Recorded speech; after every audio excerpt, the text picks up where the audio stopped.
If fantasy and romance are what you seek, featuring heroines who aren't quite so meek, with book talk and Instagram full of deceit, simply listen to our podcast, Our Picks of the Week. Hi, readers. I forget how we start these episodes.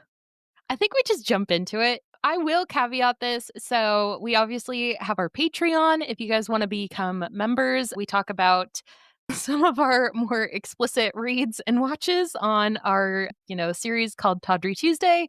We are recording this episode, this pick of the week, immediately following Jordan's recount of the movie Baby Girl. So she is a little bit traumatized. Yeah, I'm a little flustered. Highly recommend watching it, though. It's with Nicole Kidman. It explores some very intense themes. But if you want to join our Patreon, we talk all about those. So much about it. Intense audiovisual, experience that is the movie Baby Girl. So, blessedly, this pick of the week is the complete opposite of the movie Baby Girl, as well as the complete opposite of some of our more romance-heavy picks of the week and books that we've been doing recently. This book is not just a book. It is a series.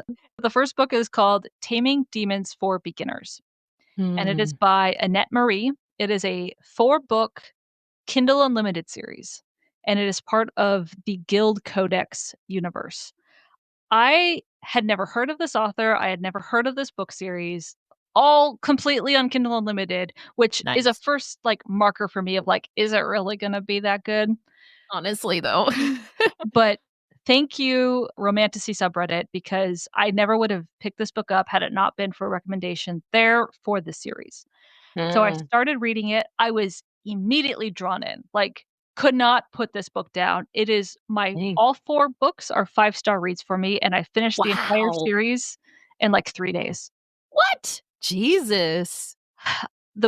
Each of the books in the series are about 300 to 350 pages long, so they're very digestible. It's like a 3 to 4 hour read if you're reading quickly. But the premise is the universe. This falls into urban fantasy as a genre. Modern day setting. I believe the author's Canadian, so it takes place in Vancouver, British Columbia. Oh. Took me a second to place everything. So I'm like, why don't I this is clearly a modern day city. Why don't I recognize any of these? Where am I? Yeah. And our heroine is this very small, tiny 20-year-old. She's got a cute black bob, glasses. She loves to bake cookies. She's a phenomenal baker. And she comes from a family of, what do they call them? Magic users. In this universe, there's a hidden society of magic users. There's druids, wizards, witches, and demon summoners. And it is well known in this world that demon summoning is this highly regulated, sometimes illegal activity. So you have to have a license to do it, but it's not summoning demons from hell. It's summoning these magical entities from another parallel world universe through a portal.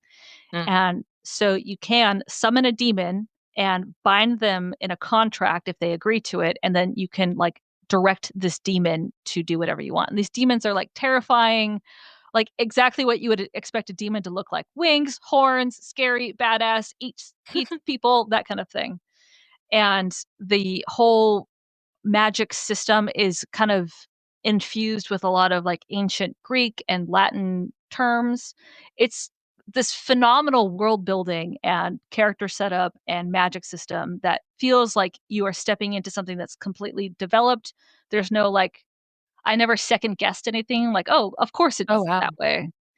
Our heroine's name is Robin. And so unlike her all powerful magical family, she is this kind of I just like to read books and study magic. I don't want to do it.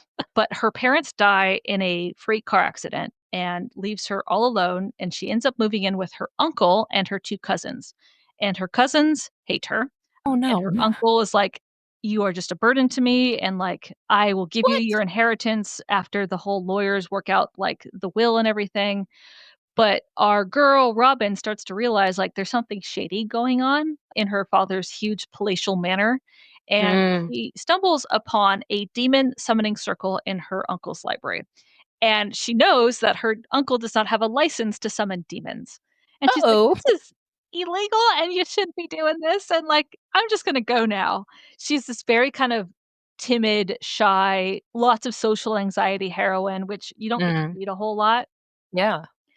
and her uncle was like, "Stay out of my fucking library, don't touch the summoning circle," and the whole idea with the summoning circle is that a demon is trapped in this circle and cannot escape it, and they are held prisoner in the circle for weeks on end until they basically starve to death and agree to a contract. Whoa. It's the only way to enslave a demon. And this demon in particular is not cooperating at all.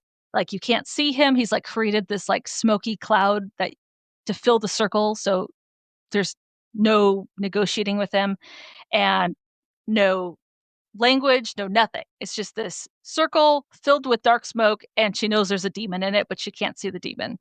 And so one day she is hiding from her uncle and her like antagonistic cousins, and she's in the library and she starts seeing all of these ancient books on like demon summoning and like illegal magic. And she starts reading it. She's like, oh, this is really interesting. And so she had just baked a plate of cookies and she's chomping along on her cookie and then like it slips and some of the cookies like fall into the circle because objects and humans can like cross the circle but demons Mm. cannot, Mhm. and the cookie disappears, and so she throws another cookie into the circle. And I will leave it there as for the plot synopsis because I don't want to spoil anything because there's too much good stuff for a reader to discover here. Yeah. But in short, Robin gets into a contract with said imprisoned demon. And in exchange, the contract is in exchange for protecting her from her uncle and all of these people who are after her, she will bake him delicious treats. I love this. Oh my god. I also love that this is, like, another, like, Cinderella-coded heroine, you know? I kind of imagine this is what Spell Shop was, like, supposed to be.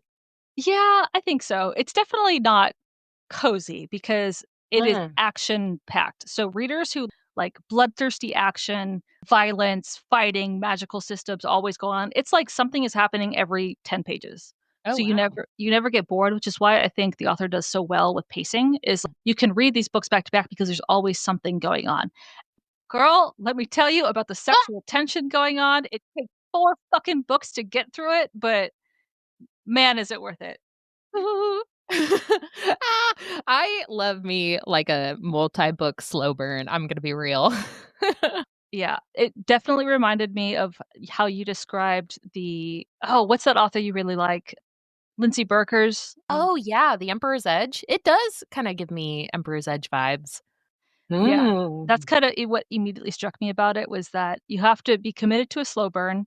I hate series. I don't like trilogies. I barely can finish a duology, but man, I killed all 4 of these books. Totally worth it. So, similar to Lindsay Berker, very similar to an author named W.R. Gingill, who's also Kindle Unlimited, but I will say this author has, like, a writing style I have not read in a long time, and it's phenomenal.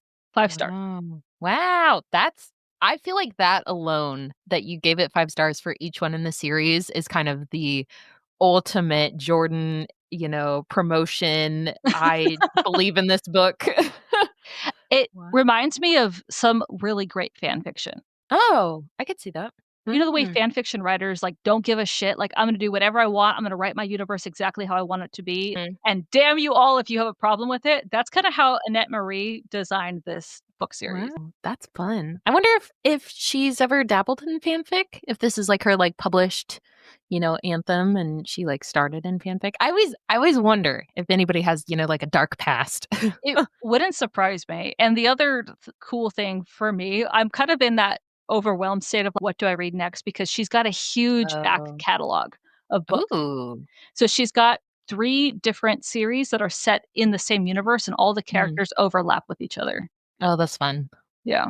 That's how I feel right now with my hockey romances. I'm on the, like, parents of the original characters. Wow. I kinda So, yeah, dig this. And it's on Kindle Unlimited, you said? it's on Kindle Unlimited. Oh, I love it. Please, dear God, read this book. I if I could build a shrine to Annette Marie as an author, I would. Oh my god. So what's the first one in the series? Taming be s Jesus, Taming Sorry. Demons for Beginners. Oh, okay, it's this one. Yeah. Mhm. Oh my god. Well, from Jordan's shelf to yours. We will see you on the next page.